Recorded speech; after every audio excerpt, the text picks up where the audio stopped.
Hi, this is Dennis with Second Chance Tackle. Today we have another opportunity to do a West Coast versus East Coast flea market fishing reel finds video.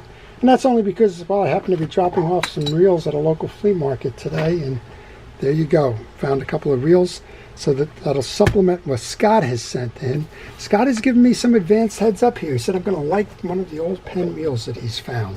So we're going to take a look at what he's found, talk a little bit about finding reels at flea markets, do a little bit of history on these reels if we can, let you know kind of about the reel, and maybe we'll test them and see what may or may not need to be done in order to give these reels a second chance. Well, the whole idea behind my channel is to teach you how to do fishing reel service yourself, show you the way, and for all of us that are visual learners, you'll have a lot of cues and ways to see how to take a reel that maybe was kind of given up. That's what usually happens when you go to a flea market. Somebody's given up on the reel, and well, make them whole, if you will, and see what might be behind them. So let's take a look at what Scott had first, and then I'll share with you the ones that I found. We have great packing from Scott, as always. Let's start with this one. Here's a big one. This is a Garcia, I believe. This is a Garcia. It's the big 906. The Garcia went out on its own. Well, this one's a Mitchell, too. Interesting. It's got the Mitchell badging behind it. So this is a Garcia Mitchell. It's a later version of the one. It is the 906. So the 906 is pretty much the same size as a 306. Different technologies underneath. Haven't done one of these. He says it's stuck. Hard for me to see that it is stuck because, well, the handle's detached, but we'll see what we can do with that one. Next up, he found a, looks like a smaller Daiwa. Kind of hard to see in the packaging.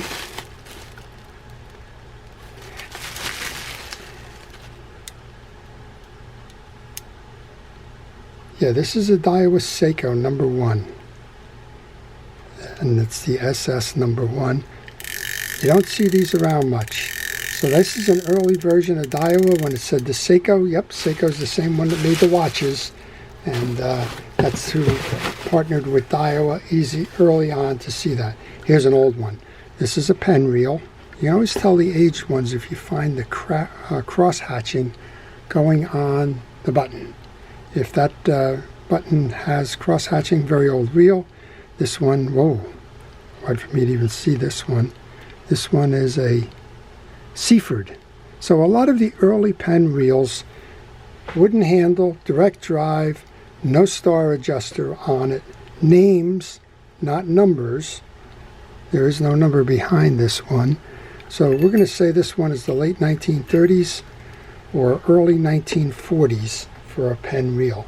The reels changed post-war, eliminated the wooden handle, went to cone plastic handles or the Bakelite handles, the old torpedo handle that we're used to seeing. All of these came later. They came in two editions. The first of the torpedo handles were smaller, and then they got bigger. But this one's certainly in the 1940s. And Penn didn't change much in the early 40s with the war effort. So we're going to guess this one's probably 38, 39, somewhere in there. I'm going to do some research to get the full answer on that one. And then we've got a nice, beautiful condition Penn Squitter. This one looks near new and gorgeous reel. I've done videos on the Squitter, so you may or may not be seeing a video there. Here's a nice plated one. This one looks like the Fluger Capital. Yeah. This is a Fluger Capital. Most of the Fluger Capitals that were made had the push button release with the single screw take apart. They were a little bit wider, and well, this one's a little bit more narrow, but it features that screw just like the screw on a Jigmaster. If you turn it out, I'm not sure I'm going to be able to do this. There we go. And you rotate the handle kind of backwards. Well, like, oh, maybe I'm jamming it. Hard to keep the screw out. Nope, not going to be able to do it here. Don't want to risk breaking it, but it does have a single screw take apart system. And we've got one more in here, and this one's a big one. I know there's fans of big reels out there that like to see these. This is one of my favorites in terms of the series that Penn made. This one is the Penn 545 Graphite, and they just don't get any better than this. They have beautiful ball bearings inside of it. They generally will spin forever in terms of the tension on the spool, and that usually means that you can cast these things a very, very long way. You can see how easy it turns with the ball bearings. So I'm going to check. I know I've done the 525. Not sure if I've done the 545. If I haven't, then I'm certainly going to do that. But Scott, as always, has found a bunch of candidates for me to do the videos on. I always thank him for that because he helps all of us to learn about the reels and to see what can be found at flea markets. And he's been finding very good stuff. Me, on the other hand, here's your East Coast. And again, I mentioned this because I was dropping off a reel today and just happened to come across a few. I didn't spend more than $20 or $25 with these reels, but I thought I would share them with you nonetheless. I'm a sucker for Daiwa spinning reels. And, well, I walked up to a table and they had two of them. Here's your Apollo. It's the 400 RL. It's a mess, right? All of your line, it's very old line. All of your line is just kind of gaggled up. There's two broken pieces on the foot. This was made in Korea, but you know what? I'm a sucker for them. This will clean up. We'll make sure that these can fit into a reel seat. If they do, we'll strap that on a pole, give it to a kid, and let them go have some fun fishing. And then I can never say no to these, even when they don't work. Here's your Daiwa 4000C. It's had a lot of wear. I'm sure it's fought a lot of fish. And while the bail is stuck here, I'm looking inside. It appears that the bail spring is not set properly, but the rest of the reel seems to want to turn until you get, of course, you get over here, and you can't turn it because the rotor is in the way. But if I back it off, we probably can get this thing working again. Very well made. Just worked on two of these for Joe down in Florida.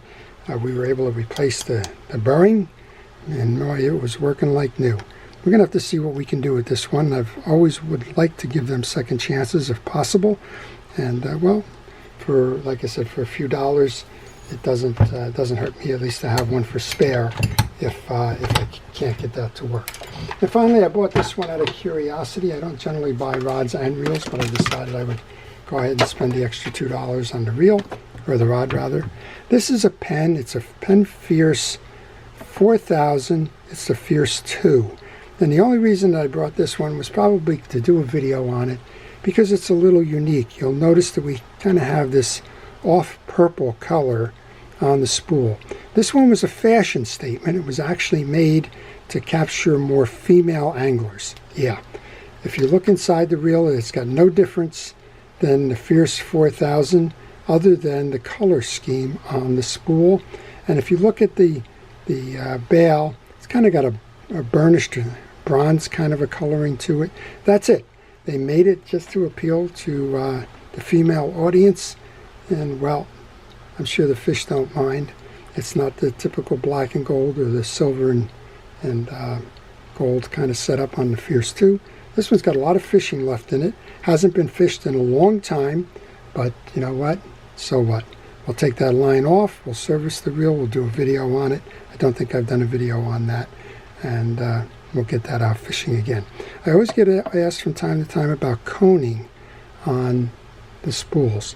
This one has more line gathered to the top than the bottom. What that generally means is the spool is not reaching the bottom on the top of the stroke. So here's your top of your stroke. And what you need to do in order to fill that gap, you need to put a shim washer underneath here to raise the spool up a little bit so that the line can gather properly. If you don't have the spool washer and can't find it, you can always make one out of a piece of plastic.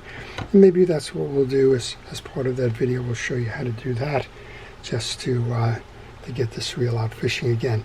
The reel came on a Silster rod, the Ultra Balance. It's an 8-foot rod. And, well, you know what? That can go riverbank. It can go into the piers. You can use it from a boat, actually. A little bit big for the boat, but you could use it from a boat. And all the eyelets are there. They all seem to be tied down nicely. This one just needs a good cleanup, and it'll be ready to go fishing again. So I hope you've enjoyed all of those previews. If you want to see them, again, the best way to do that is to subscribe to my channel. If you do subscribe to the channel, please use the notification button to let you know when I'm posting. To everybody, please stay safe, stay well, stay watching. Have a great day on the water. To our first responders and essential personnel, thank you for all it is that you do to keep us safe. This is Dennis with Second Chance Tackle. Have a great day.